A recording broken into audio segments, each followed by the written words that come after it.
Good. The special meeting of Bucyrus City Council for August the 8th, 2019 is called to order. Please stand and join me in the Pledge of Allegiance.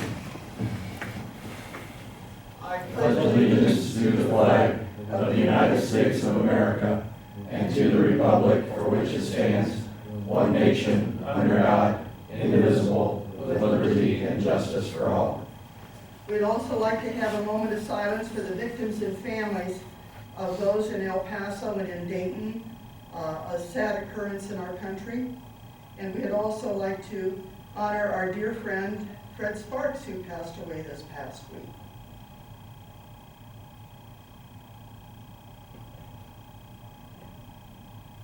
May they rest in peace. Amen. This is a special meeting of Bucyrus City Council. The meeting was originally scheduled for Tuesday evening. Tuesday evening was National Night Out, and so we always move the council meeting. It usually goes to Monday night, but we did not have it on Monday because we're not able to have a quorum that evening. So the meeting got moved to tonight, Thursday. So it's been sort of up and down and around and changing headings on everything for Todd. Roll call, please. McKeever. Myers. Yes. Wireball. Yes. Trucca. Yes. Sapp. Fogle. Here. Shaw. Here. Before you have the minutes of the July 16th, 2019 regular meeting. I need a motion to accept these minutes. So moved. Second. Motion by Mr. Fogue, second by Mr. Shaw. All those in favor say aye. Aye. Opposed say no. Motion passed. Thank you. This is where we grant permission for visitors to speak. We have Mr. Pat Murphy here with us this evening, and a discussion about the Pines Reservoir. Are you leading this off, or is that how we're going with this, Mr. Mayor? Okay. Mr. Murphy, just step to the podium, please. Your address, please. 153 Washington Square, Bucyrus, Ohio, is my only address I have. Okay. For many purposes. Well, back in October of 2017, I reached out to the city about the possibility of acquiring Reservoir number 2. It's, some of you may or may not recall, this was property that was actually in my ancestors' family from the Revolutionary War, George Washington, and took sort of 40 acres granted to the Kreider family. Then they got known as Kreider family. And so I can see if I can try to get that back into my family. But also, I used to live right across the street, have a knowledge of the area real well. I used to play here all the time. The house right across from the dam is where I was raised. I don't know if anybody knew there or not. So then my mom lived in a farmhouse right across the valley there. So this property is, I've looked at it 2 or 3 times. I've reached out. I've been working with Mr. Ratliff and the mayor. Has some issues, and I'd like to try to save what we can and keep it as a wildlife area.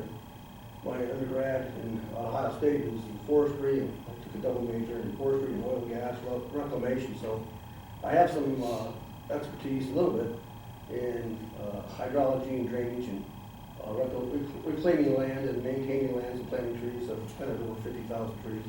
And I like to try to make this into a wildlife area of sorts.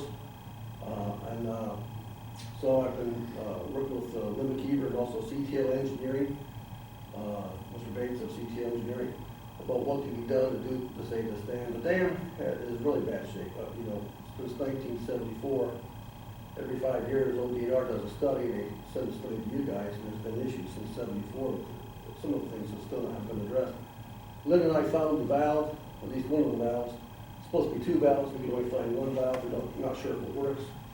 The concrete chute is pretty bad. I've got pictures of it. Anybody wants to see it on my phone, I got videos too.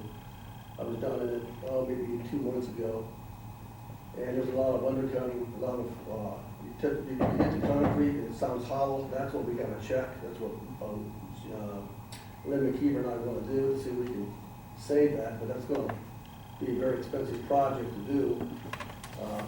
He did a project like that not too long ago down in Cozy, and they spent $150 a square foot to fix that stuff. And so if that would be my number 1 priority if I were to be able to acquire this property. Obviously, if you read the reports, you know that the earth part of the dam, which is on both sides of the concrete chute, is covered with trees. That's a really big problem. Also, there's some tiles, we're not sure where they go. Recently, Mr. McKeever and I were able to acquire and obtain the actual original drawings. And we found, that's how we found the one valve. I got pictures of the valve too, but don't know if it works. Now, I do know it worked in 1974 or so, because the pipe broke, and I used to live across the street. We had the guys were shooting up about 30 feet in the air, and they had to be fixed. So I do know the city was able to stop that just by shutting that valve off. I'd like to have an opportunity to get it. I understand that your engineers, I watched the video of your, 2 or 3 months ago, where your engineer was here speaking, and he was telling them $250,000 to be an inundation study, and which is required by the city for all 4 of your reservoirs. But now I understand that value, that price is up to $362,000. I don't think it's going to cost the city to do. That also includes the other three other reservoirs. But I'm willing to talk to Lynn. You're going to have to do the inundation studies and also the safety plans for those other reservoirs. And I would be willing to assume the safety plan cost and the inundation study for the reservoir number 2, which I don't think is going to be horrific, but I still would be willing to assume that as part of the deal here.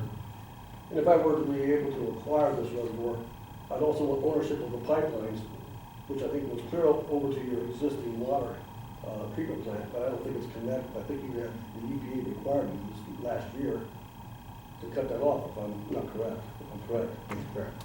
And you've not pulled water out of this thing for like 35 years. Am I correct with that? You are correct. The EPA mandated that we shut it off. I think it was done late fall, right, Jeff? Yeah. Okay. The other thing is, I'm not basing anybody, because we're all busy. You always have bigger fish to fry. You always have things to do. But I have a letter in my files from ODNR, I think 16 years ago, advising the city that they should harvest those pine trees back then, because you get money out of them, and if you don't, they'll deteriorate, and that's what they've done. They're subtle. If you drive out there right now, guys, I urge that you do this, is drive out there and you'll see this huge big oak tree. It's dead. It's right where people park, kids sit and they fish.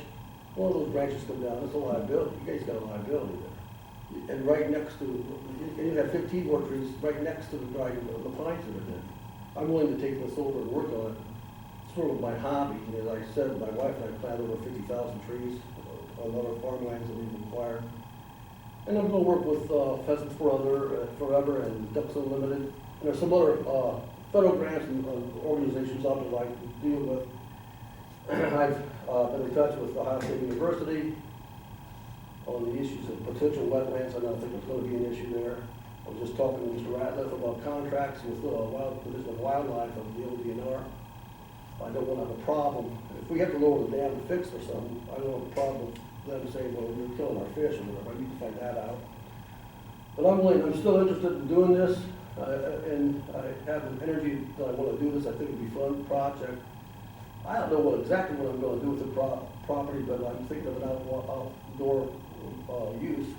Maybe an outside pavilion where people could have weddings out there, or you could have family reunions without, porta pots. I wouldn't put any sewer system. I'm not going to develop it. It'd be cost prohibitive to develop that. You'd have to have a sewer plant, and you can't drive around it. The water goes into other people's property. There's no way to do that. It's a wildlife use property, and I want to maintain it.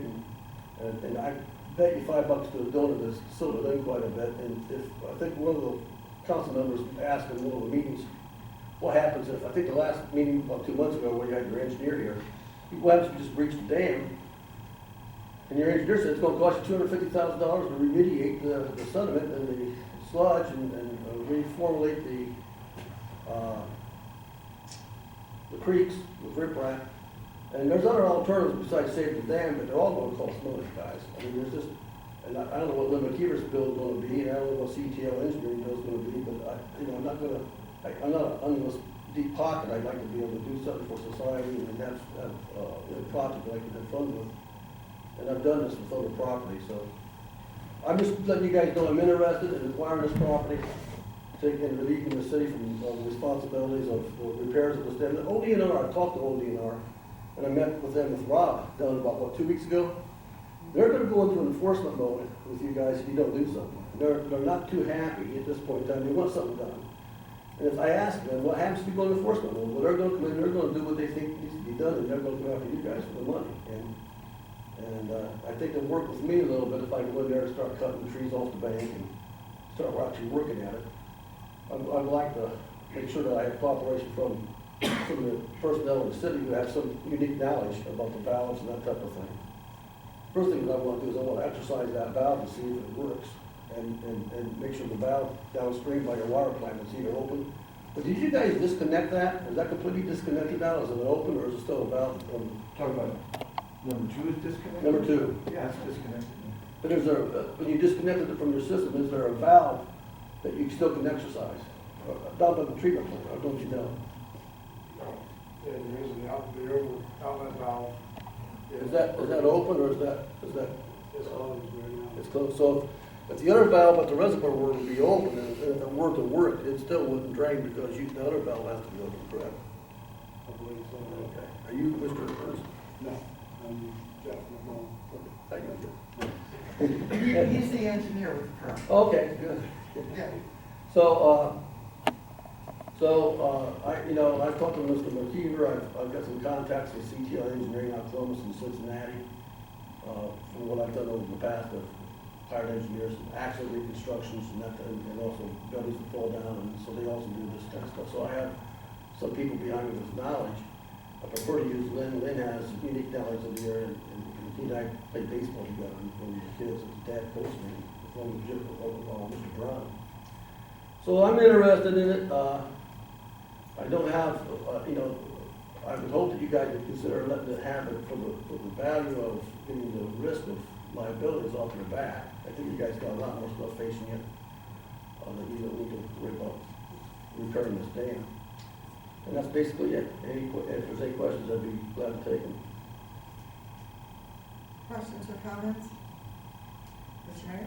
Well, the question you met with ODNR with Mr. Ratliff, and they would, what I understand, they would have draw up the contract where the city would not have a liability. Am I correct there? I haven't seen anything, but that was discussed about what would be, I'm gonna put this into an LLC, I'm just gonna put this into an LLC, that the LLC would be, where the LLC would assume the responsibility of future repairs or future issues like the inundation study and also future cost of the safety plan. But you guys are gonna incur a lot of that, you guys are gonna do a lot of that, I think, from the other 3 reservoirs. Right. We're on schedule to do that. Inundation mapping and the EPP, emergency preparedness plan. That's all gotta be done. We would save some money if we didn't have to do reservoir number 2.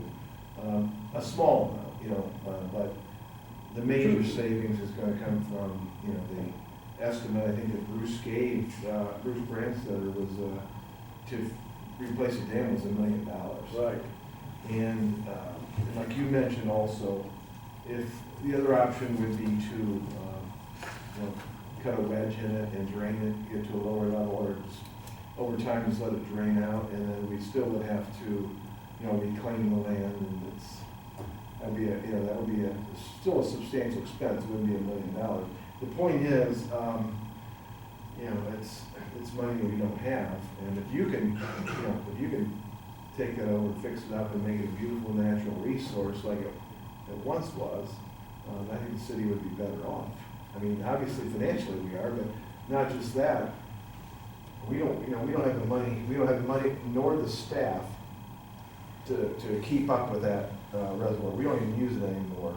Obviously, it gets used a little bit for recreation, for fishing, but not even that much for that. So, hopefully, if council would agree to sell it to you, and over time you would fix that up, then it would become a nice asset for the community to come out. It'll be a draw. It'll bring people here. Yeah, that's what I'm, yeah. It would bring people here. I need to know what you guys are gonna do because, Lynn and I are gonna test the concrete and the strength and integrity of the concrete and whether or not salvageable or not. I'm not gonna do that until I know where I'm going. And, Well, our meeting with ODNR is in October, so we're only a couple months off from having to you know, to have a permanent plan here. So we, you know, and from the administration's point of view, you know, we'd like to see you have this. The council would agree to that, so. Something else I just want to throw you, if you guys were to walk the property, you're gonna see permanent deer stands on this property, you're gonna see four-wheeler paths. I found a mattress, back in the woods, I don't know what was happening there, but, it just, you know, needs to be attended to. Other questions and comments? Mr. Shea? Yeah, I guess, what would be the process by which we would sell it to Mr. Murphy without putting it out to a public bid where anyone could buy the property? It would have to be, this body would have to vote to transfer it to the Community Improvement Corporation, and then the Community Improvement Corporation could conduct that transaction. I mean, my personal thought is I don't think that was really the intent of the Community Improvement Corporation when we set that up, though. I think that's kind of the exact opposite of what the CIC was set up for.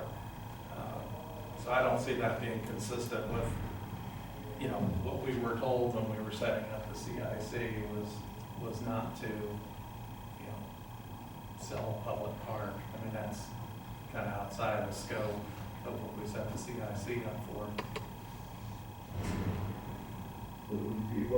What other suggestions or possibilities could we have? We would have to, we could put out for an auction, Well, right, and I think in a setting where we do that, we give away an asset that has a greater value than we probably realize at a low cost if we only have one or maybe two bidders there who aren't particularly. And I suppose if we set up that auction, we have to set up with specifications that, you know, these improvements, you take on the financial risk, the financial liability, and you know. Which in You that have to case, have I the think you set up wherewithal. an extremely narrow Yeah. set of parameters where you're gonna have very few people likely to show up and bid. In which case, I think you give away the reservoir, which is you know, has a asset value to it that we haven't even discussed at this meeting. So I don't, you know that we have an appraisal on the property What at is this the asset? time. What is the asset value of something that has $1 million liability over its head? I wrote a letter to you guys in October of 2017, asking maybe if you have an appraisal. It's been 2.5 years ago, I wrote that up. Right. And the problem is, it was originally designed 16 foot deep with the deepest part. It's not 16 feet now, maybe 12 with the sublimation. What is a shallow waterway that's never been farmed, there's no farm history. I don't know if you can even farm it with the wetland violations that would take place. And the rest of it's, you know, old pines and stuff. I don't know if it would be good farmland. I don't know how you put a value on that. I just think it's an asset. It's really, the best use is for what it was designed for, and that is for a wilderness area or a wildlife area. And I think it'd be a good place, if we started, I thought about possibility, and of course, I'm not gonna give all my ducks away, but, it could be turned into a catfish, fishery where you have tournaments there and have someone come in and stock it. There's a guy down along the Ohio River who does real well. Ducks Unlimited might want to have some ducks born there, and they're going to fly back, and they'll become a place for people to shoot ducks as well as, you know, hunt deer, and pheasants, or whatever. Maybe pheasants forever if you want to.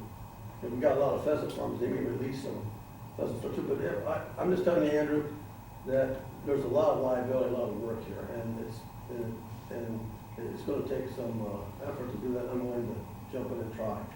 And I appreciate you. Worst case scenario is I fail, you know? I'm not gonna lose my life savings over this. And if it goes for a lot of money, I'm out, you know, I'm not gonna. Understand. I'm 64, I don't even know if I should be doing this now. Mr. Hill?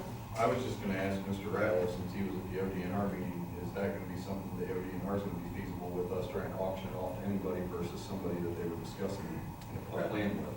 The meeting that the mayor referenced in October is an appeal. And it's an appeal hearing. It's an appeal hearing of the administrative order that they've already issued, fix it or else.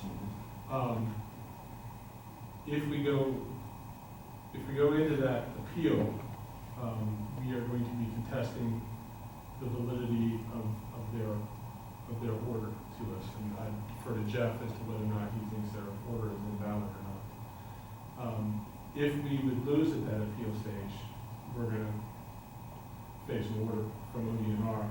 And if you read yesterday, there was an Attorney General's press release where they just sued another community, the Attorney General sued another community for failure to repair their dam. If we lose at that appeal stage, they will set the timetable for us and they will set the budget for us, and we will have to comply. The issue of putting it out to bid is fine, but much like when I condemn a house, ODNR has kind of condemned our dam. So whatever we do, whatever our transaction is we're going to have to get their approval, and to, you know, if we decide we want to put it out to bid, that's fine. I would say that there are not only the city's community improvement corporation, which is also the county's community improvement corporation. Either one of those can be utilized for this purpose. But whatever we do is going to have ODNR signing off on, and this is a football that's been kicked down the path since 1974. So they're a little tired of us. They kind of expressed that at that meeting. And with all due respect, I'm sorry to interrupt, but also in addition to that, when I came in with Linda Kiefer, we had the actual plans. If you look at these inundations, if you look at these 5 years of study done and report, I several of them said, where's the balance, where's the drainage, and no one knew. Well, I found it, and Linda Kiefer's help in the plans. They were happy we gave them the plans. I think they would work. I think they would work with me. Don't you think that they would work with me? I think they will work with anybody if they see definitive plans and definitive answers. And that's the one thing that in 40 some odd years, the city has not given them. And the only definitive plan we've given them is, you know, I'll see you next time. Putting it out to bid is problematic. I see it as problematic for us because we're going to have to be able to show to ODNR that whoever wins that bid is available to do all those things. Now, there's lots of qualifiers that we can put on a bid that, you know, for your bid to be accepted, ODNR has to approve you and has to accept your mediation plan and all those sorts of things.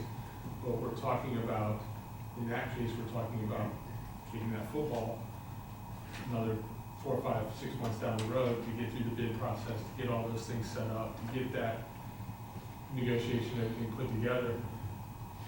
You know, I can't answer whether or not ODNR wait. I don't know.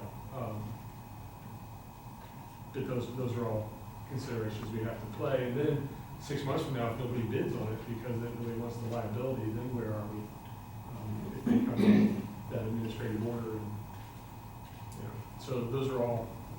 I mean, those are all what ifs. I know. I get it. But that's where we're at. Mr. Murray? Question, I don't know whether to direct it to Mr. Ratliff or Mr. Murphy or both of you. From a legal standpoint, let's say, Mr. Murphy, you either physically become unable or financially become unable to do what ODNR requires of you.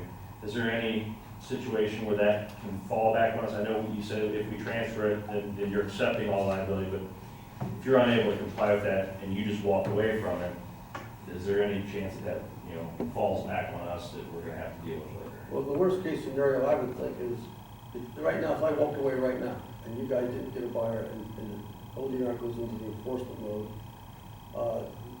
you got the value of that property, but sort of, if ODNR fixes it, the value of the property goes up, obviously, but also the expenses of fixing it goes into that.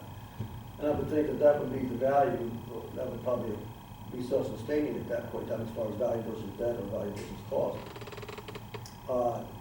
If I walk away and I don't do anything, they've already told me they'll give me more deference than anybody you guys. Okay. So even they'll give me more if you don't move at the speed that they would want us to move at, it's not going to be near as problematic. First thing I'm going to do is I'm going to put in the earthen banking from banks on both sides of the concrete chute from trees. And then I'm going to probably figure out what we can do to save the concrete. And there's gonna be work with ODNR, and there's other ways, there's ways to lower, there's also about, you guys don't even know about inside the, on the water, there's a bill housing inside, along the upstream side of the dam. There's another valve in there, well, I know, we know where that's at, we know what it's supposed to do by the plans. We're gonna work on that, and it has to be studied, Linda and I are gonna go study the concrete, and I don't know where the liability is gonna be and what the costs are gonna be, but there's different avenues. And I don't wanna just drain it, because what's the purpose of that? And that's gonna cost money too, just to drain it. And then, so you can lower the dam and maybe lower the, I don't wanna tell you everything, but this is the work I know. You can lower the dam and work on a different style of dam. Maybe, and also, dredge out the sediment, so it keeps some depth to the water. But, I don't know what the, answer your question about what happens if I walk away, or if my LLC just bellies up. I don't think they can come back in the city at that point in time, because they would have approved the deal. And that's key to this, and I was a little surprised in that meeting, because Mr. Murphy flat out told them that he was gonna set up an LLC and transfer it into the LLC, and I assumed that was what anybody would do, but, I was surprised at their willingness to accept that. But they also indicated that they would work with us to detail those parameters of what, they would expect from him, so that those were written into the contract. Part of it would come down to us, drafting that, whether it's a purchase contract or a bid contract, whatever it is, that clearly absolves us from anything. And we wash our hands of it. So that all comes down to contract drafting, and ultimately that final agreement between, if it's between Mr. Murphy or whoever wins the bid and ODNR and the city of Bucyrus, that's something that will ultimately come back to this body for that final approval. The Attorney General's office, two attorneys for the Attorney General's office were present for this meeting. And so they're going to be preparing the documentation, and they all knew what I was putting on the table, what I was thinking about doing. And it was interesting, because I kind of thought, the attorney from the Attorney General's office emailed me and said they're meeting with Mr. Murphy, the one representative from the city there. I just kind of thought it was going to be me, her, and Mr. Murphy sitting there. To give you some idea of how serious they were about things, there was 4 people there from ODNR and 2 attorneys from the Attorney General's office. They were well prepared, and I was a little surprised at how serious they were taking it as well. Mr. Shack? So the LLC that Mr. Murphy would be setting up to own the reservoir within, what level of insurance and bonding were they going to require that LLC to carry, and for what period of time? That wasn't discussed, and what we did say was that they would help us and all parties involved to put together the plan and the agreement that they wanted, because they knew what they wanted the ultimate results to be, and based on whatever his plan is for end use, and they would put all that together. So they're going to specify what they want. Well, I think it would be, I think we're so lacking in detail, and also, how many meetings did the administration have with ODNR prior to Mr. Murphy's meeting with ODNR? Had we had any meetings with them? No, just through our engineer. So have we discussed any of these possibilities of what we could be doing to improve the pines on our own and possibly not, Yeah, we, that's what I was saying earlier, in a meeting with ODNR though? well, through our engineer we have, yeah. Yeah, Okay, through Carol. But So- we directly, like as the administration ourselves, been in a one-on-one, in a meeting with ODNR? Because that's, to me, what, So, what are you saying? I'm We saying- wanna throw ourselves at their mercy or something? I'm suggesting that we could be meeting with ODNR. But why would we put $1 million into something that We don't know that we need to put $1 million in yet. That's I think we're way past. we've also discussed the possibility of draining the reservoir, and that was we were already told by the engineer that that was less than $1 million. Right. But we have to reclaim it, that's what I said earlier, we're looking at $250,000 to $300,000 to do that. Right. Why would we put $250,000 or $300,000 into something that won't, we don't even get much use out of? Why would we? Well, we then, gotta- for that we have matter, to- Wait a minute. Sorry. We don't have the money.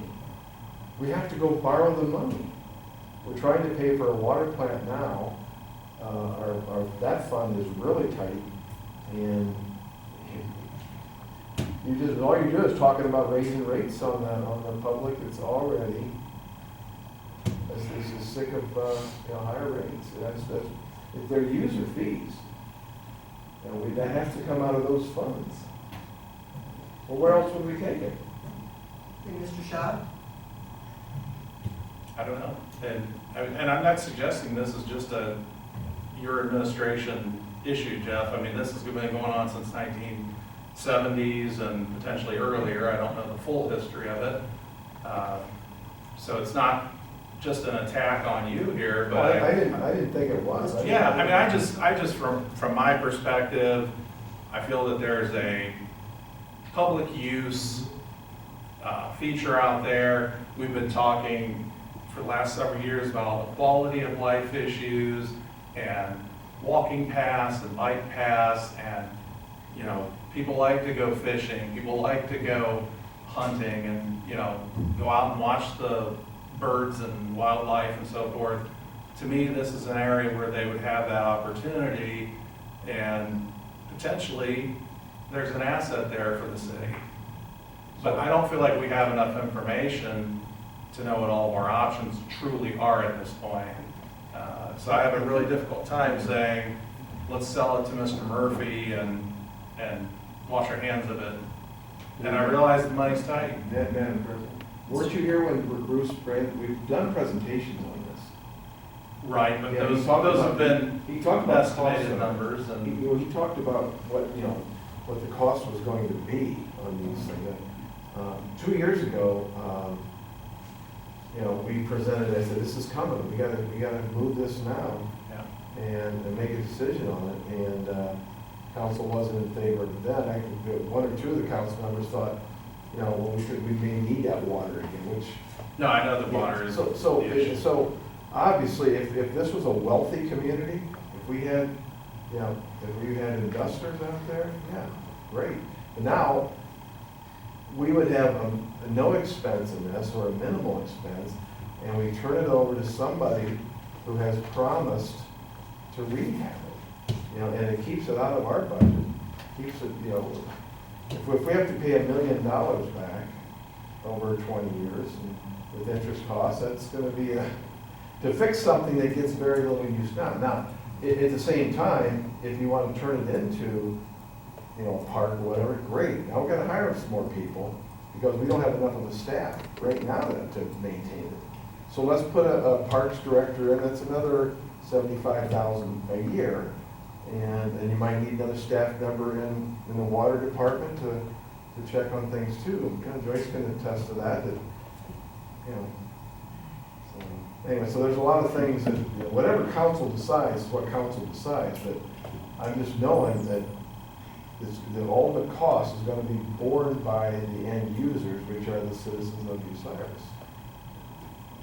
I think right now we know that we've got to have further discussion about this, that's all there is to it. And it's in Public Lands and Buildings Committee, and we can always call a special Public Lands and Buildings Committee other than the regular meetings to do this. So if you have a plan that you see that could be followed, that should be presented to us, and then any other options that come up, we've got to come up with something that we can look at and get enough information about to make a decision. So I think it needs to come from all areas, that who Public Lands and Buildings is Mr. Wirebaugh, and I think that you want to step forward and work with the administration and work with Mr. I asked the next time we got together with the ODNR to let me know, and they didn't, so. Okay. Because Mr. Murphy attended and Mr. Ratliff attended. I heard nothing about In it. defense of that, I'm the one who set that meeting up, Yeah. And they just absolutely, at the last minute, invited Rob, which was okay with me. I just want to go down there and find out what they wanted to be and what they really wanted done and what they expect, because before I jump in, I want to know that too. And I think that's what Andrew wants to know, and that's what I would like to know, and I think Well, that's what everyone would like to know. You guys gotta decide how many parks you want and what you wanna use this property for and what kind of liability you want, so that's up to you guys. I understand where, Andy's coming from to some extent. You guys gotta figure it out. I'm here, I'm willing to do what I'm, advised that I'm willing to do. I don't know how many parks you have. I mean, I do know you have some other reservoirs where people can fish, and I know you have some parks, and I don't know what the liability is, but you do have some trees there that are leaning 45-degree angles, and a lot of them are down, and you got liability, and it might not just be $1 million if someone gets hurt. And as a private owner, this trespass, I'm not liable, or I get private insurance for that. I don't know what kind of insurance you guys have. You guys need to discuss it, I understand that. So, I'll be willing to come back and discuss with Mr. Wirebar or Andy or whoever in the future, so I'm here, so. Thank you. You guys have a good night. Thanks, Pat. Madam President? Wait a second, Mr. Clark. I wanted to ask Jeff, because you're the engineer that's met with ODNR and done all these over the last 6 months, years, however. Is ODNR going to say anything different than what you and Barry have told us for the last however many meetings? I'm just asking your opinion. I don't think they would. Okay. So ODNR is sitting where they are right now, and they have set a path that they're going to follow. Yes. And in order for us to be able to stop it or to get it continued, we're going to have to come up with something between now and October. Yes. Correct. Okay. So then I think we need to start with that. Madam And that's President? going to have to involve whoever you need to get involved in this conversation. If we need to ask somebody up from ODNR to come up here and finish this conversation and say yay or nay to any ideas that come up, so that we know where we're gonna go. Okay, just so we're clear, what do you actually need from administration that you already don't have? We told you what the options, there's 3 options. We sell it, we drain it, or we fix it. There's 3 options. We're giving you the price on the draining, we're giving you the price, estimated price on the fixing up. And then the last thing would be, so what, I guess, or the option would be to turn it over to an interested party, assuming the liability. What do you want us to, what are you looking for us to get that we haven't presented in these previous meetings? I didn't ask a question. I did. What are you expecting to get? Are you looking to go back and review all of that again? I mean, we can get out all that paperwork, provide it to you, go back through it, and then that's the numbers that we've got, right? Those are the numbers that our engineers presented to us, right, We've already Jeff? presented that. And you have the Yes. safety inspection report. I don't think I have the last one. I have it somewhere. I have the 2013 and the 2018 safety inspection. The dam safety inspection reports here. Yeah, I have the 18, but I got somewhere. I think, Madam President, that's kind of why I asked Mr. McMullen what I asked him, because I'm very confused. We've already heard everything from Mr. Franz and Mr. McMullen that ODNR has said that we need to do. I don't understand why we need an ODNR representative to reiterate what those gentlemen have told us for months and months and months. Okay, I'm confused. yes, your name and address, please. Lisa Alsop, 1323 North Sandusky Avenue. If ODNR is okay with what Mr. Murphy's gonna do, why is it not okay for the city to do something along that lines? It's less expensive. I mean, I think I think that's what he was saying, and I'm not upset with anybody other than I know a few people that I know fish out there and do hunt out there and use that area. I think is one of the deciding factors that we're kicking around here is the cost, what it's gonna cost the city. I mean, we know that we have to do those studies and things for the other 3 reservoirs. That's a given, that has to be done. But the, taking on that, the burden of that, it involves people, it involves the contacts that you have, you say that you can take advantage of their expertise and things we would have to hire in order to be able to do things like that. So I think that in itself is presenting obstacles for the city to be able to do this in any time frame that's going to satisfy ODNR.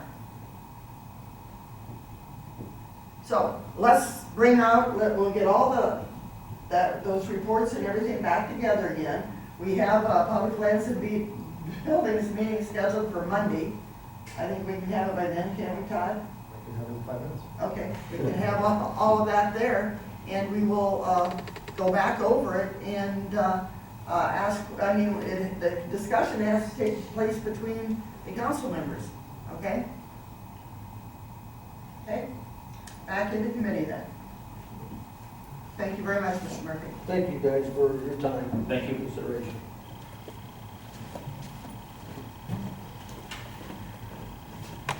Proceeding with the communications and petitions, City Planning Commission, we have a letter. We've got 2 letters this evening. The first is from the City Planning Commission, Mayor Jeff Reeser, dated July 22, addressed to City Council regarding an item approved by the Planning Commission for Council's review and approval.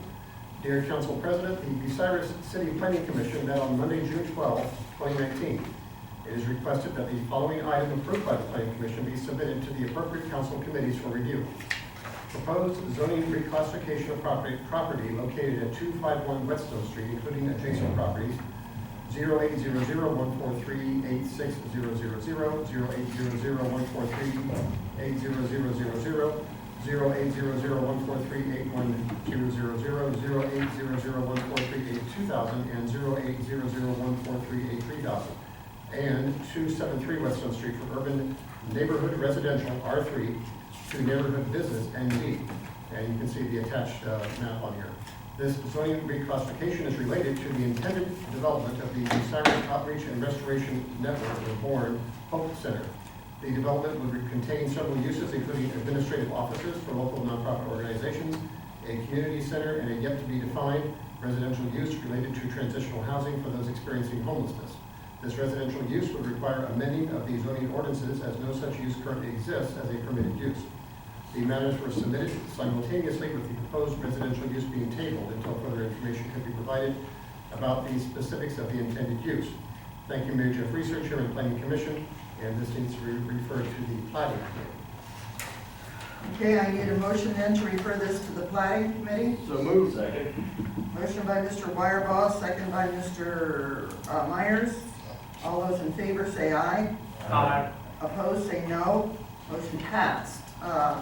Comment about the Planning Committee. The Planning Committee will not be meeting on Monday because we don't have a quorum for that, and we won't have one until after the Bratwurst Festival.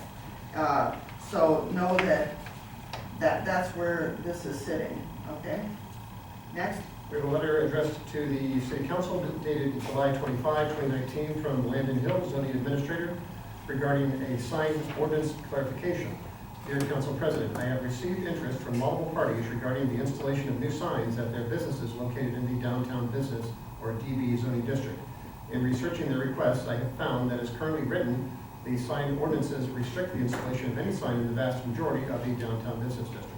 Various sign types are permitted in the DB, including wall, canopy, and/or awning, projecting, and freestanding.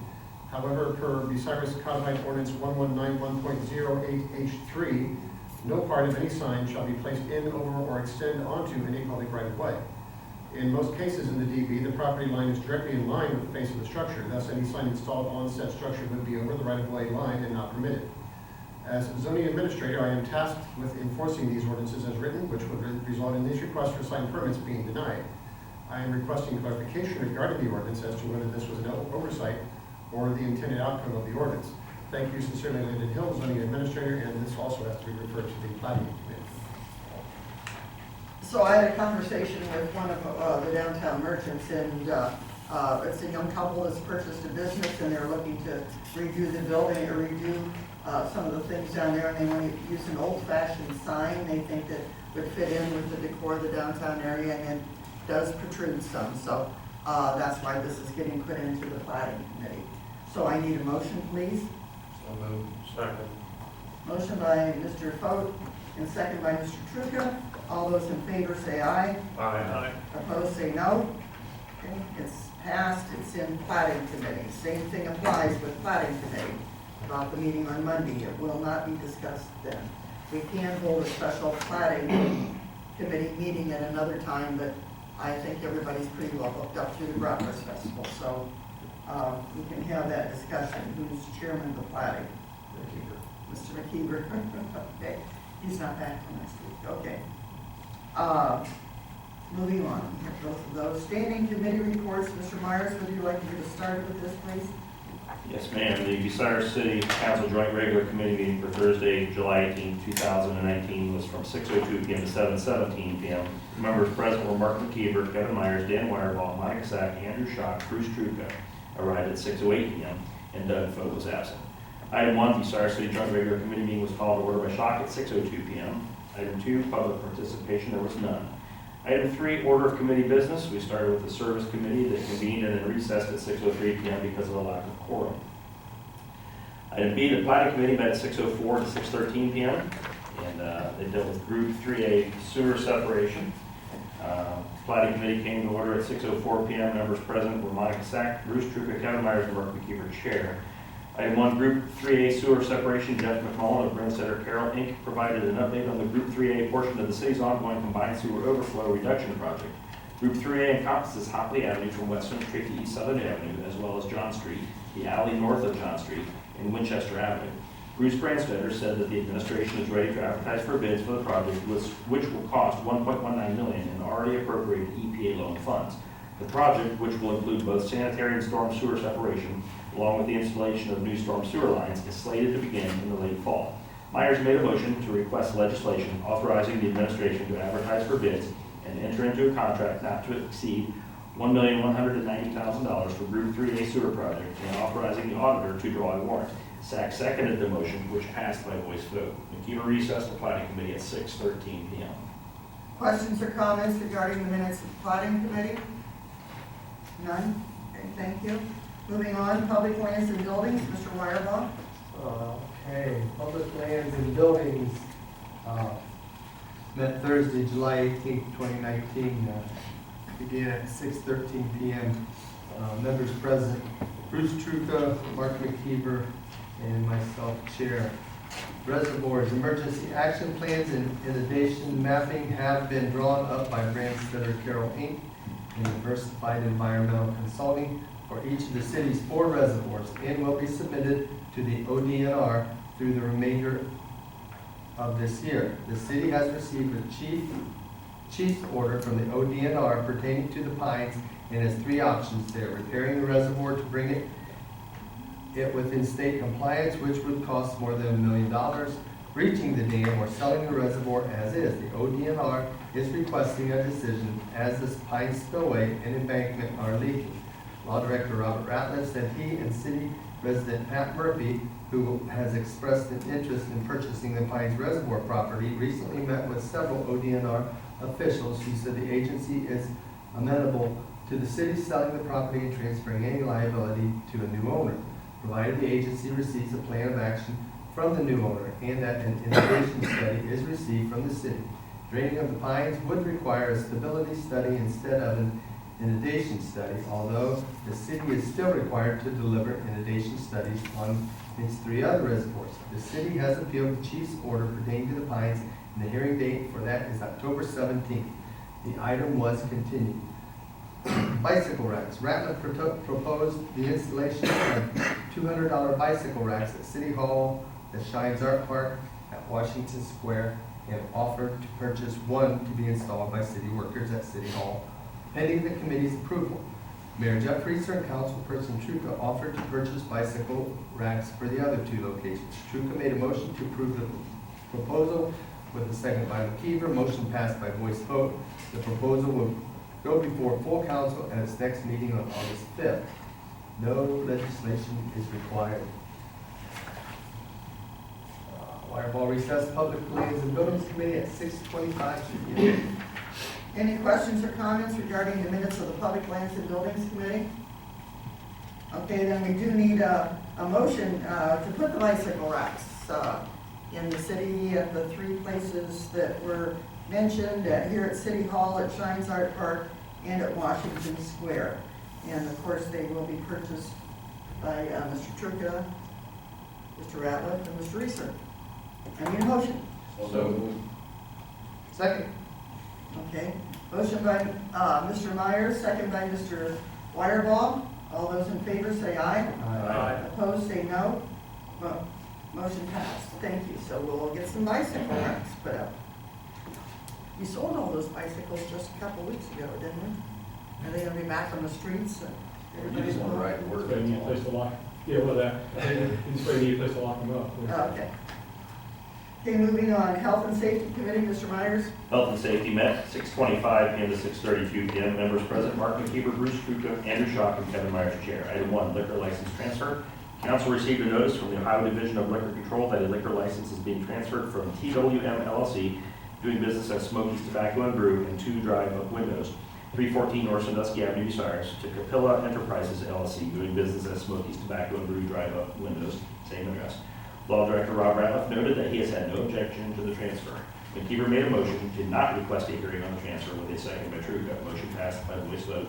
The matter will go to the full council at its next meeting on August 5. No legislation is required.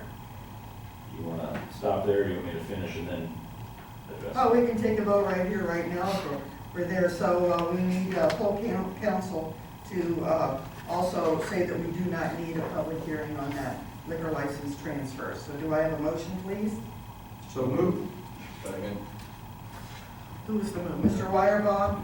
Motion by Mr. Wireball, second by Mr. Foat, to not request any kind of a meeting. All those in favor say aye. Aye. Opposed, say no.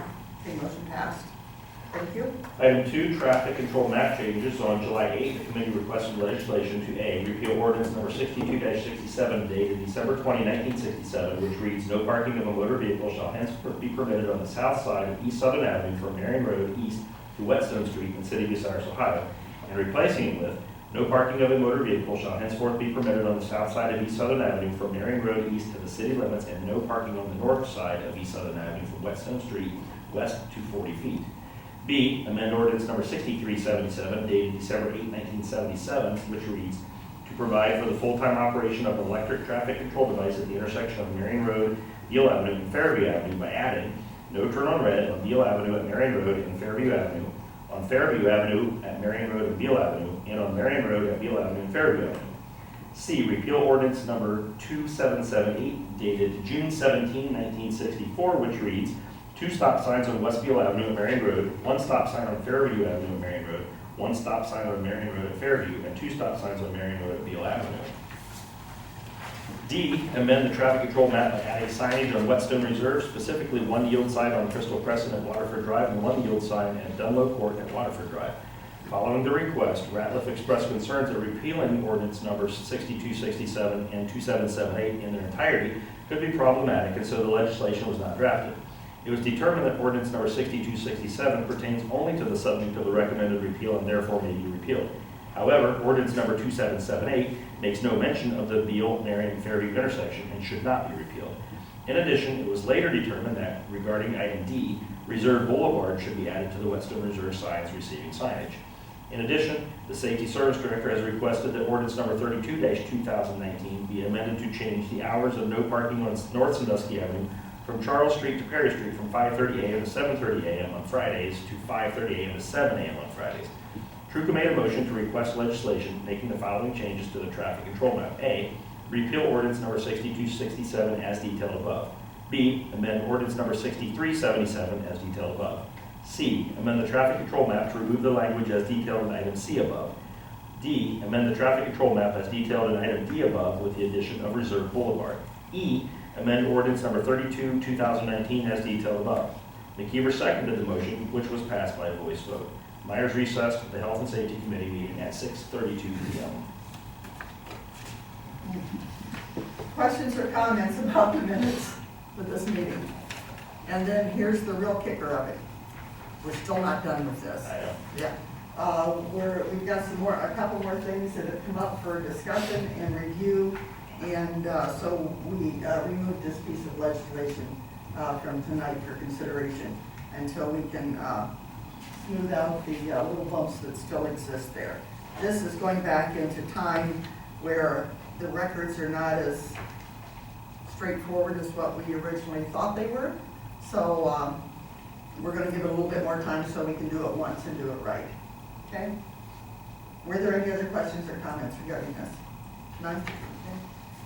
Moving on. Where am I at? Okay, economic development. What's your vote? Economic Development met at 6:32 PM Thursday, July 18, 2019. Members in attendance, Monica Sack, Dan Wireball, and Mark McKeever, acting chair. Up first, citywide community reinvestment area board membership. On July 16th, council passed legislation to establish a citywide CRA, designate a housing officer to administer the program, authorize use of county's existing tax incentive review council, and rescind ordinance 13-2004, creating the city's original CRA. Council is responsible for appointing 2 council persons to the new CRA's housing council for 3-year terms. Doug Fote and Bruce Truca have agreed to serve on the board. Wireball made a motion to request legislation making the appointments with a second by Sack. Motion passed by voice vote. Number 2, McKeever recessed. Economic Development Committee at 6:34 p.m. Questions or comments regarding the minutes from economic development? None? Okay, moving on. Finance, Mr. Wireball. Okay, Finance Committee met Thursday, July 18, 2019, began at 6:34 p.m. Members present, Dan Wireball, Kevin Myers, Andrew Schott, and Monica Sack, chair. First up was appropriation. Auditor Joyce Schiffer explained that the following appropriation needs to be made. A, from unappropriated general funds, $2,072.80 to Program 1, Security of Persons and Property, /7110 and 7111. Or is that forward slash? Anyhow, Police Department /24 Materials and Supplies for $73.35 in donations to Safety Town, and $1,999.45 in donations to Police Explorers. Wireball made a motion to request legislation making the appropriation with a second by Myers. Motion passed by voice vote. Next, authorization to pay for airport repairs without purchase order. Auditor Joyce Schiffer requested legislation authorizing her office to pay Kokosing Construction $122,228.10 for airport repairs made through the FAA grant program, as the bill still needs paid and a purchase order hasn't come through.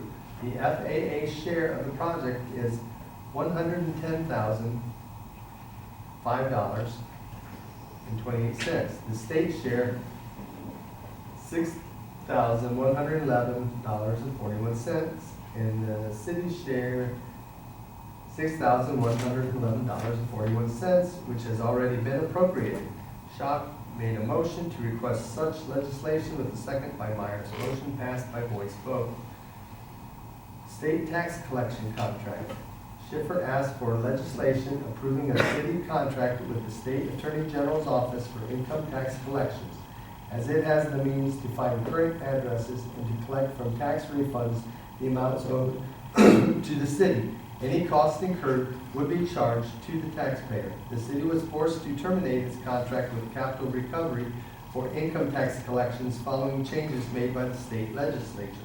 Under the contract, the State Attorney General's Office would not collect on debts resulting from unpaid utility bills or from code enforcement violations.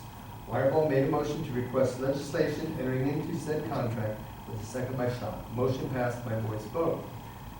Codified Ordinance 129.011.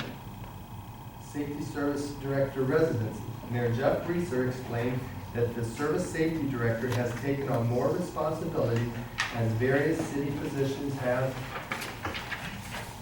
been eliminated or combined over the years.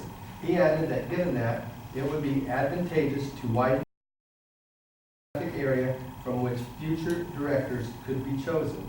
Presently, he or she must live within a 3-mile radius of the city limits within 6 months after appointment. Research suggested widening the residency requirements to within 20 miles of the city limits to match the requirement for the city police and fire chiefs. Myers made a motion to request legislation so amending codified ordinances 129.0111 with a second by Wireball. Motion passed by voice vote. SAC recessed the Finance Committee at 6:47 p.m. Any questions or comments regarding the Finance Committee report? I have one. Yes. Can we put that last one, the Safety Service Director, back in committee? I think that was. We've already pulled the legislation, and that's what's going to happen with it. Okay. Yes. So I that had was my some next more announcement. questions on that, so. Yeah, there have been a lot of Okay. questions, and so we decided rather than push it through, thank you for saying that. Very good. We'll hold it off till the next Finance Committee meeting. I got one. Okay, Mr. Truca? I got one question. You know, when the state of Ohio now says that we're not allowed to collect on unpaid utilities and. No, they're not allowed to collect. Oh, they're not. The Attorney General. The Attorney General's Okay. office can do it. We can still do Okay, it. okay. But, I yeah, misunderstood. yeah, very fine line in there. It's sort of that, Okay. we get half cooperation. Okay, It's the government, what do you expect? I know. Okay, any other questions about the finance minutes? None? Okay, moving on. Public lands and buildings. Once again, Mr. Wireball. Public Lands and Buildings Committee met again on Thursday, July 18th, 2019 at 6:47 p.m. Members present, Bruce Truca, Mark McKeever, and myself, Chair. Executive session on property, Law Director Rob Ratliff requested an executive session of council to consider the purchase of real property and personal property, whether it is tangible or intangible, or to be considered the sale of real or personal property by competitive bid, Ohio Revised Code Section 121.22G2. McKeever made a motion to request same with a second by Truca. Roll call vote, McKeever yay, Myers yay, Wireball yay, Truca yay, Sack yay, Shock yay. Motion carried, council recess to executive session at 6:50 p.m. McKeever made a motion to adjourn executive session with a second by Truca. Roll call vote, McKeever yay, Myers yay, Wireball yay, Truca yay, Sack yay, Shock yay. Motion carried, council adjourned executive session at 7:16 p.m. There was no report or referral. Wireball recessed the Public Lands and Building Committee at 6:25 p.m. Questions or comments regarding the minutes of the Public Lands and Buildings Committee meeting? I believe that probably should be 7:25, Okay. Okay, I need a motion to adjourn there to amend this to 7:25 p.m. So moved. Second. Motion by Mr. Code, second by Mr. Schock to amend the minutes from Public Lands and Buildings. Can I say one more thing? And get it in the heading too. Yeah, because how did that happen? Okay, Okay, I'll make that motion. Mr. Code did. Who Oh, seconded? okay, I'll second it. Oh, Mr. Andrew Wireball? second. No, Who did? Mr. Andrew. Schock? Okay. All those in favor say aye. Aye. Opposed, say no. Motion passed. You want to finish this out for us, please, Mr. Wireball? Yeah.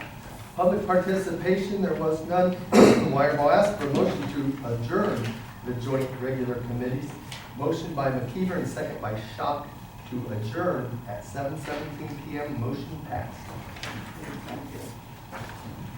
The Service Committee met in special session on Tuesday, July the 30th, 2019, at 4 p.m. Mr. Truca? Okay, members present are Dan Wireball, Doug Fote, Andrew Schock, and myself. Number one, the Special Service Committee meeting was called by Mayor Jeffries to discuss the raw water line and county sewer district.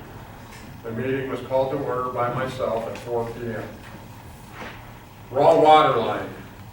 The administration has proposed construction of a redundant water line along Plymouth Street to take the place of the existing raw water line built in 1972 that parallels the Sandusky River. Much of it is in mature woods. A cost analysis was provided for conversion of the existing line and construction of a new one. And Water Distribution Team Leader John Ernsberger gave a photo presentation of the terrain above the existing line. A redundant water line is required by the state. According to the administration's analysis, use of the existing line, which is relatively good shape for its age, would cost $185,000 in already budgeted funds for the cleaning of the line and replacing the valves. $25,000 for cleaning of the trees and the brush, along with the annual maintenance cost of $2,500. Construction of a new line would cost from $500,000 to $582,023, with the funding derived from the $185,000 budget for the conversion of the existing raw water line, along with the Ohio Public Works Commission grant monies for 2020 of $180,000 from the state and $160,000 from the city. It was noted that the new water line could help attract development in the vicinity of State Route 98 and US 30. Shock and vote voted in favor of a new water line, and Wireball voted no. Motion passed. The matter will go to the full council vote at its next meeting on August 5th. No legislation is required at this time. Every September, the city has to reapply for the following Ohio OPWC grant, and a resolution authorizing the service safety director to do so will be needed then. The county sewer district, last year the city signed a one-year agreement with the county to manage the county sewer lines / package plants and water lines, with the goal of taking over the entire system in 2020.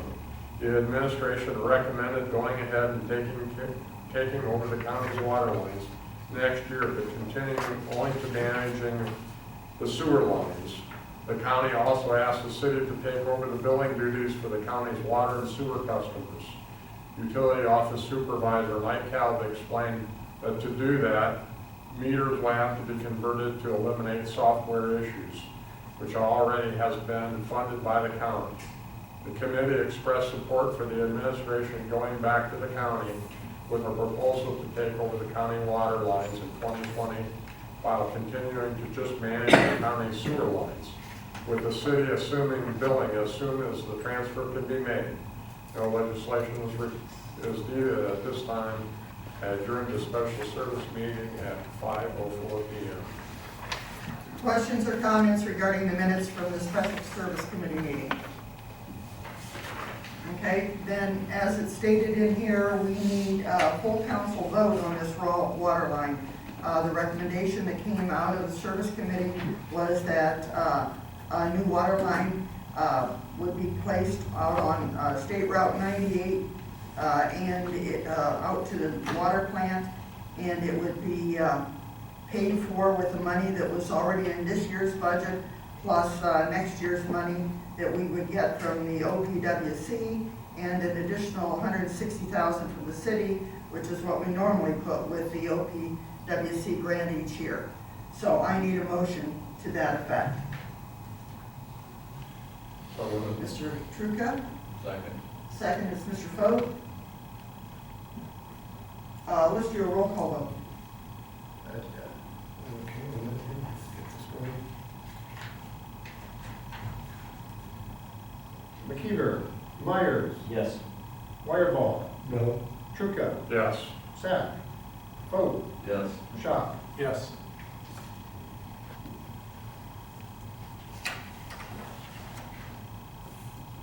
So that gives us how many days? 1, 2, 3, 4 yes and 1 no. 4 yes, 1 no, so we don't have anything other than a simple majority required for that, so the motion passed. Moving on. Traffic Commission, we don't have any report from you. Is there anything that you care to discuss about the Traffic Commission this evening? Questions for the mayor? None? Okay, I need a motion to accept committee minutes and related committee reports collectively, including those as amended. So moved. Second. Motion by Mr. Foltz, second by Mr. Myers. All those in favor say aye. Aye. Opposed, say no. Motion passed.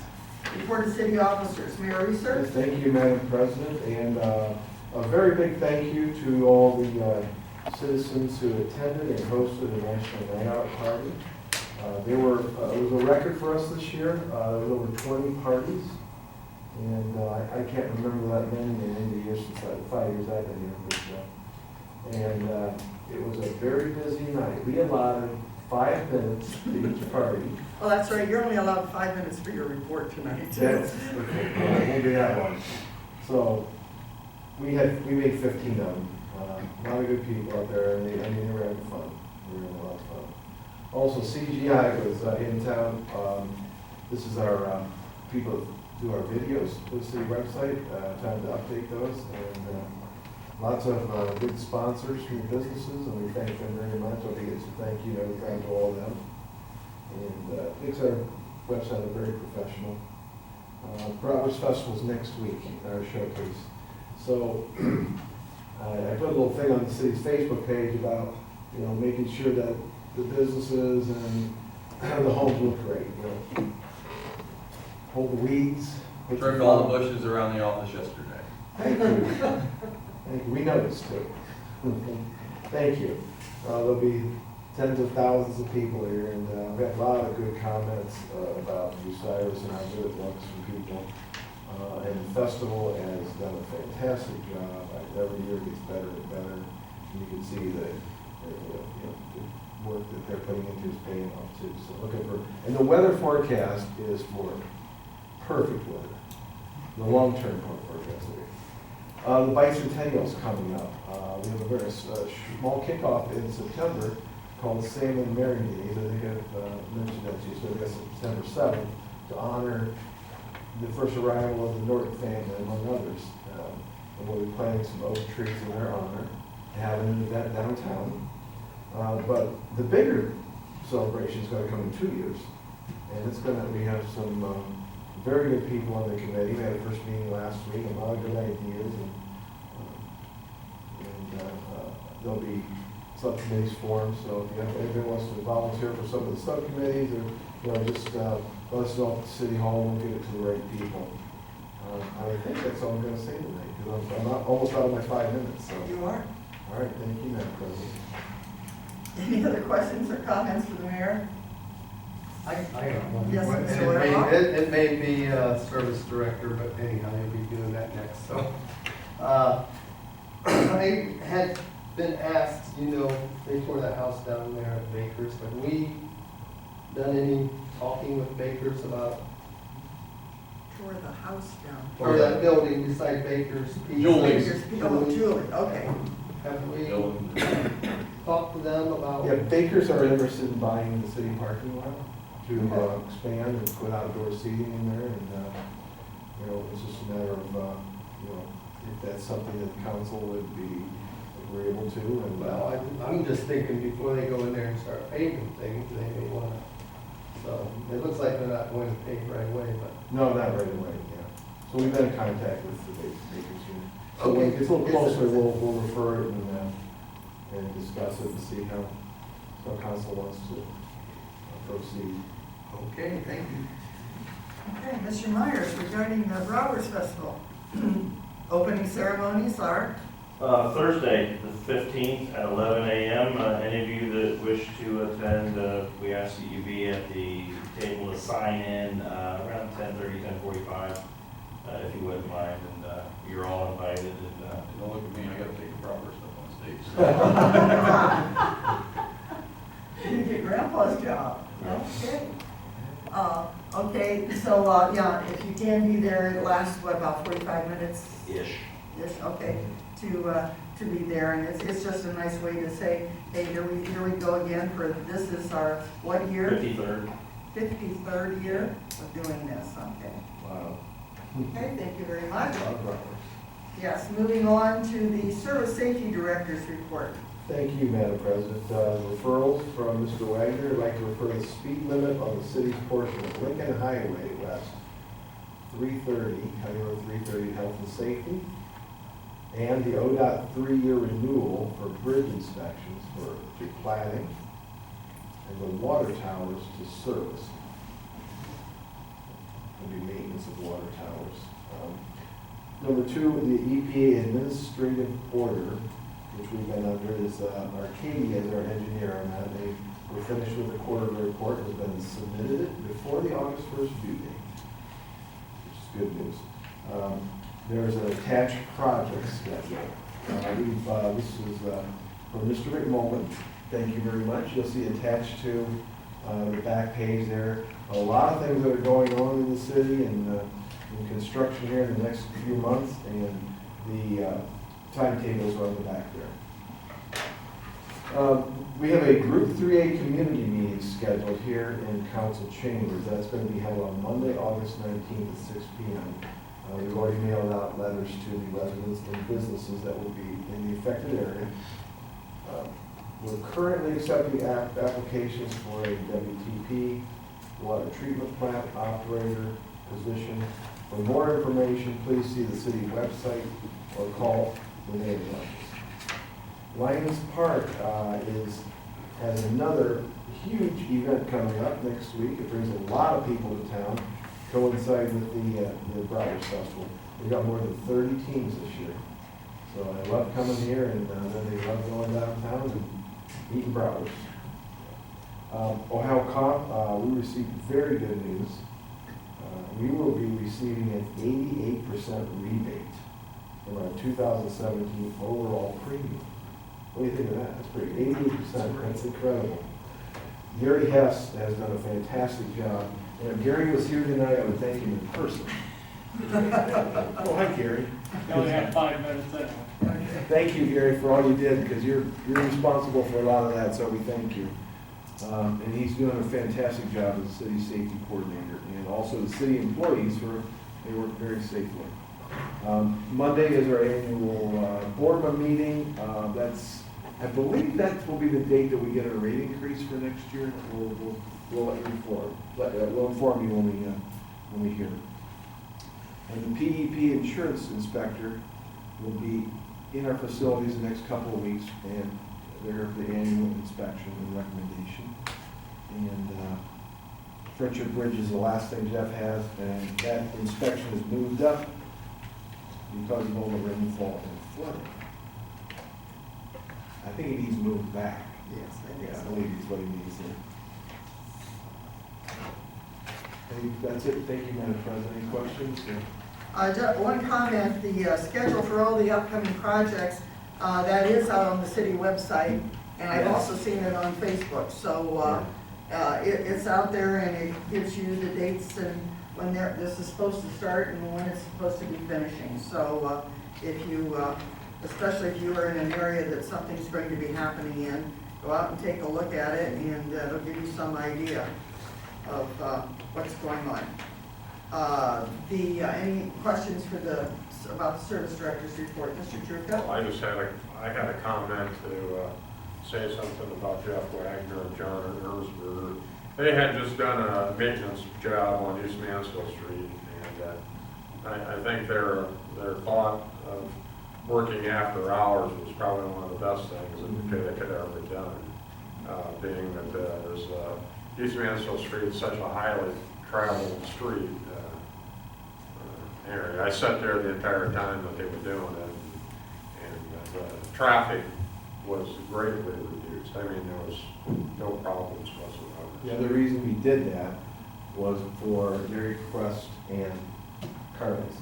They would have had to shut down. So by coming in, we paid a little overtime, but it saved both of them a day's business. And as a small business owner myself, I think that was something we really wanted to do. So in addition to the traffic, it also helped the business communities. It would be much safer for our people as well. That's true. Any other I'll pass that on to Mr. Whitman. Any other questions then regarding the service safety director's report? Moving on, law director, Mr. Rathman. Girls. Oh, That would be nice, yes. One of those referrals for the water towers to service, water towers are an open project in public lands and buildings. I don't believe they should be in service. But they are an open project in public lands and buildings, have been for a couple of years. We had that presentation. We can put it in service, but I mean, the discussion has always been in public lands. That's fine, you're going to keep it public. Okay, thank you, Bruce. Go ahead. You want it? You can have it. That's I'll fine. give it to you.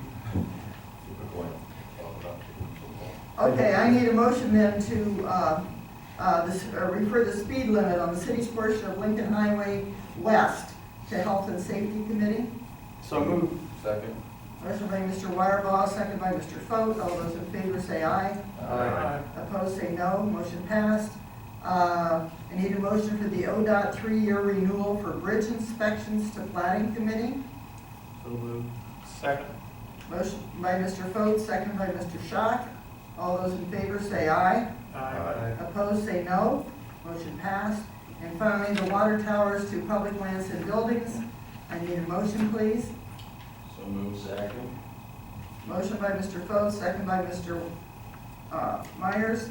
All those in favor say aye. Aye. Opposed say no. Motion passed. Thank you. Now, Law Director, you still haven't dreamed up anything else to say? No, I haven't dreamed anything up. Okay. Wait for it. Okay, moving on. Auditor, Mrs. Schiffer? Thank you, Madam President. You have a statement of cash position for July 31st. The tax revenues, we've had our ups and downs all year, but year-to-date, we are up 2% over last year. And you have the revenue tallies to budget to review. And I have a couple referrals. We need an appropriation in the general fund, program 1, security of persons and property, police department, capital outlay, in the amount of $30,829 for new body armor. The police department is qualified for a grant reimbursement of the cost of the equipment in the amount of $23,121.75. So our share is 25% of that total cost. And they are due for, replacing bulletproof vests, I think helmets and various other things that they need for the department. Then I'd also like to ask for an appropriation in the general fund, and I forgot to put program 7 in there. General government auditor materials and supplies in the amount of $2,000. This is so that my staff and I can go to the Software Solutions Fall Conference for a 3-day training session. If our schedule remains as it is right now, that week that we are gone for that fall conference, they will be converting all our data and our server here to the new software, and we're supposed to go live the week we come back. And there's going to be people on site here because we will be pulling our hair out. All those transitions are just as smooth. Oh, yes, I know. Right now, we're doing training by conference calls, and it all looks great when you're watching that little cursor run around the screen, and then when you sit down to do it yourself, they call it, playing in the sandbox. Well, I'm up to my eyeballs in sand right now. But we're practicing, and we're getting better at it, so I think things should go fairly smooth. So we may be totally online by the end of September. So your reports are going to change. You may be receiving some things by email instead of paper. There's going to be some changes coming up, but we're going to transition as smoothly as we can. Okay. Any questions for the auditor then? No? I need a motion then for the appropriation in the general fund of the $30,829 for the body armor, which will be reimbursed 75% from a grant. Second. Motion by Mr. Foat, second by Mr. Myers. Yeah. All those in favor say aye. Aye. Opposed say no. Motion passed. And then also an appropriation in the general fund, materials and supplies in government auditor's office for $2,000 for the software conference and 3-day training. So moved. Motion by Mr. Foat, second by Mr. Wireball. All those in favor say aye. Aye. Opposed, say no. Motion passed. Thank you. You also have the audited statement of cash position dated August the 1st, 2019 is in front of you, and we will bring that back next meeting for approval.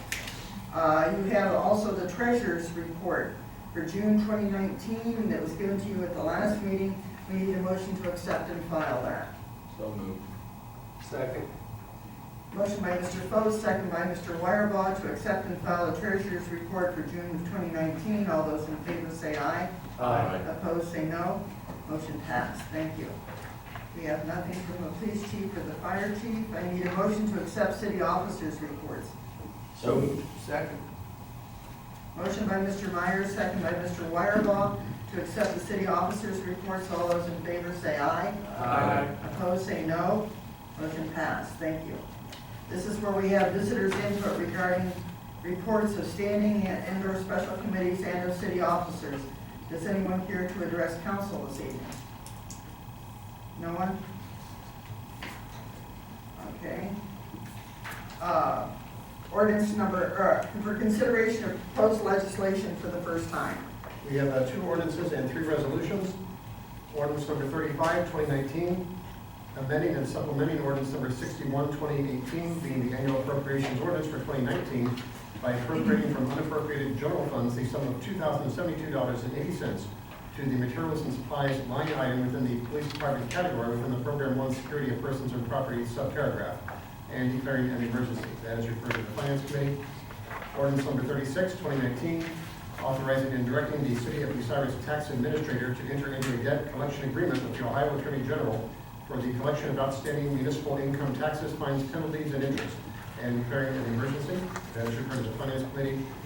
Resolution number 229, 2019, authorizing and directing the Bucyrus City Auditor in behalf of the City of Bucyrus, Ohio, to issue a warrant or warrants as the case may be drawn upon the appropriate appropriation or appropriations to retroactively pay Cocosing Construction for services rendered not to exceed $122,228.10, with the federal share of the FAA grant of $110,005.28, the state share of $6,111.41, and the city share of $6,111.41, without the customary purchase order dated prior to the billing date, and declaring an emergency. That is referred to the Finance Committee.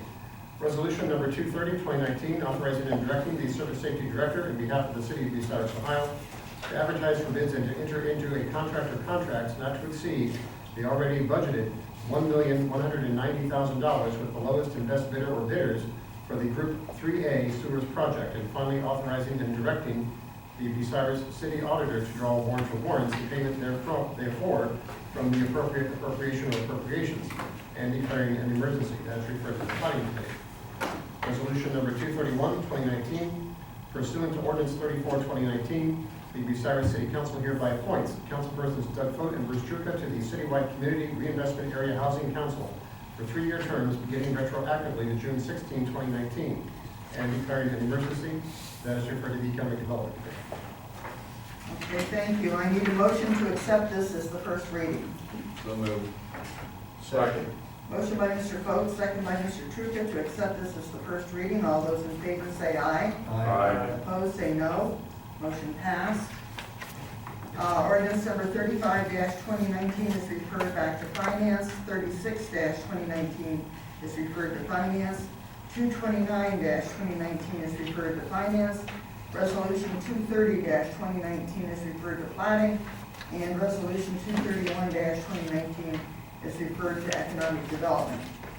This is where we have public participation. Any member of the general public may present their input or comments on legislation that has been proposed for the first time. No one? Thank you. Moving on. Do we need a recess? No? Okay. Committee reports on pending legislation. Finance Committee?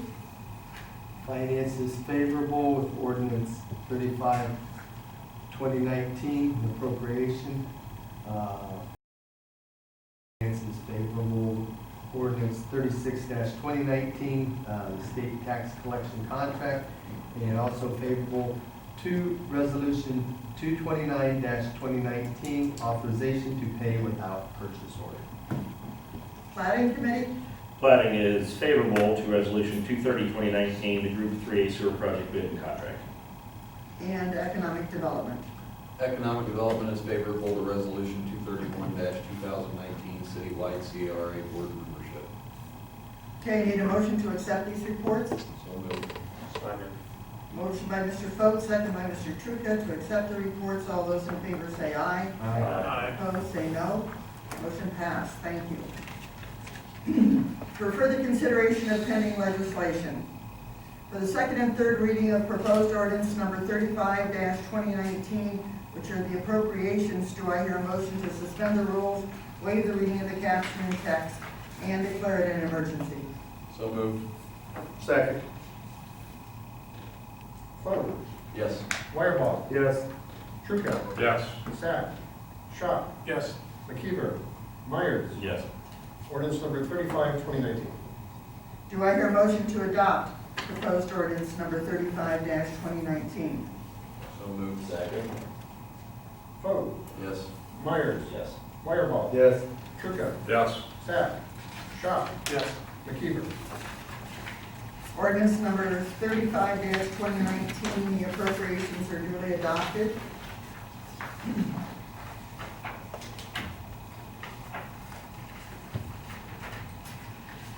For the second and third readings of proposed ordinance number 36-2019, which is the state tax collection contract, do I hear a motion to suspend the rules, waive the reading of the caption and text, and declare it an emergency?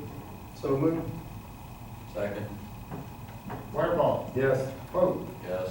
Schott. Yes. McKeever. Myers. Yes. Trucca. Yes. Sack. Ordinance number 36-2019. Do I hear a motion to adopt proposed ordinance number 36-2019? So moved. Second. Vote. Yes. Trucca. Yes. Sack. Schott. Yes. McKeever. Myers. Yes. Wireball. Yes. Ordinance number 36-2019, the state tax collection contract is duly adopted. For the second and third reading of proposed resolution 229-2019, which is the authorization to pay without purchase order for the FAA work, do I hear a motion to suspend the rules, waive the reading of the caption and text, and declare it an emergency? So moved. Second.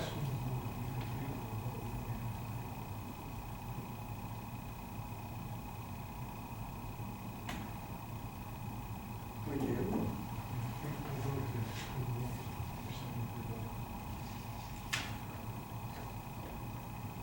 So then we have to hold everything to a first reading. Okay. We have to have 6. Okay.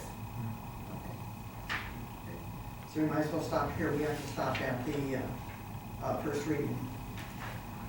The law director brought to my attention that we have to have 5 votes. 6 votes in order to suspend the rules. So it's not that we're not voting for the item, it's that the rules require that we have 6. 3/4. Okay. To suspend rules. So we'll move on then to unfinished business. Your updated open project lists are in your packet you have them this evening. Any questions or comments about them? See the clerk about those? Anything else under unfinished business you'd like to bring up this evening? No? New miscellaneous business. We have to reschedule our joint regular committee meeting that was supposed to be held this evening to Monday evening at 6 o'clock. We still got time. We still have time. No, we don't. Is that workable with everybody? Monday, August the 12th at 6 p.m. Okay. Already noted that there are 2 committees that will not be meeting that evening. That is the planning and health and safety will not be meeting that evening. Okay. Monday, August the 12th is the planning commission meeting at 4 p.m. in council chambers. Tuesday, August the 13th is the board of zoning appeals meeting at 4 p.m. here in council chambers. Wednesday, August the 14th, the PUCO public hearing on Northeast Ohio natural gas court rate hike is from 6 to 9 p.m. here in council chambers. We tried to get them to change that because that's not exactly the prime night to try and find any place to park in Bucyrus, but they said they wanted it then. August the 15th through 17th is the 53rd annual Bucyrus Bratwurst Festival. I've got to do my math again, it's one of the two, 52nd or 53rd. I think it's Okay. 52. I think it is now that I started thinking about Okay. it. It's the same age as me. Yeah. Todd would be right, yes. Friday, August the 16th, Sorry. City Hall closes at noon for the Bratwurst Festival. There is no change in any of the sewer or the garbage routes or anything, right? They will be, It will not be, they any will, change. they will be run as normal, Run as normal. okay? But Friday, August 16th, City Hall does close at noon. Monday, August the 19th is Group 3A Sewer Project Public Meeting at 6 p.m. here in City Hall. On Tuesday, August the 27th, Together We Heard, Together We Heal, 9th Annual Fundraiser Banquet is from 6 to 9 p.m. at Victory and Truth Ministries. It's $25. Comments on that, Auditor? It's gonna be a great evening. We've got a silent auction happening this year too. Oh, okay, okay, good to hear Good that's that. happening. Monday, September the 2nd is Labor Day. City offices will be closed that day. And Friday, September the 6th is our first Friday. Another celebration of harvest and history from 5 to 8 p.m. The downtown Bucyrus area at Bucyrus and also at Shines Art Park. There is a movie.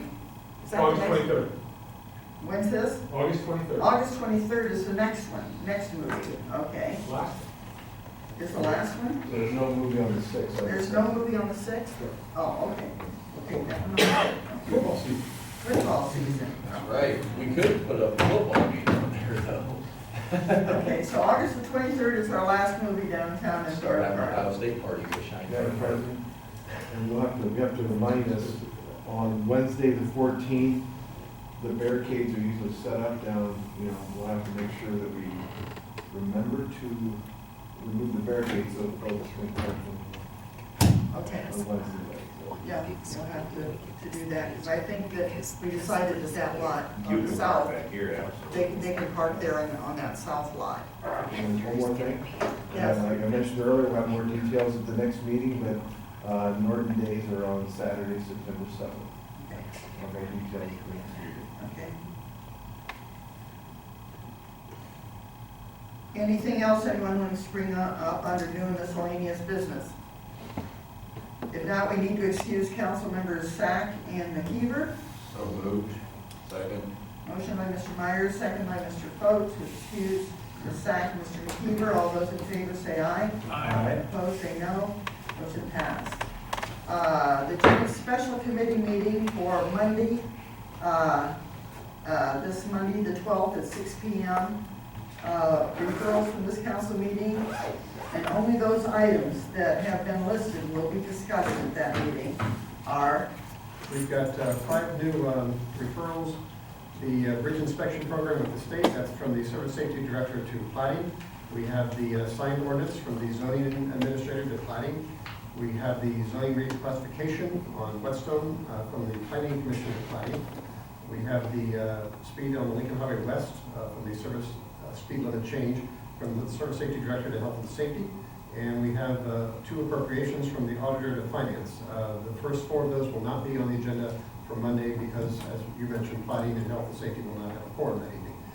So we'll just have the appropriations already in committee, and most likely on the agenda, we have an executive session planned on a property issue, that's in Public Lands and Buildings. We have the Pines Reservoir, that's in Public Lands and Buildings. We have the water tower maintenance, that actually will not be, that'll be August 22nd for the Service Safety Director, and we can also discuss the codified ordinance on the residency requirement for the Service Safety Director, that's in finance, we can bring that up Monday if you want. And that's what I got so far. okay? I need a motion to adjourn. So moved. Second. Motion by Mr. Fote, second by Mr. Myers. To adjourn, all those in favor say aye. Aye. Opposed, say no. Motion passed, we adjourn at 8:39. Thank you.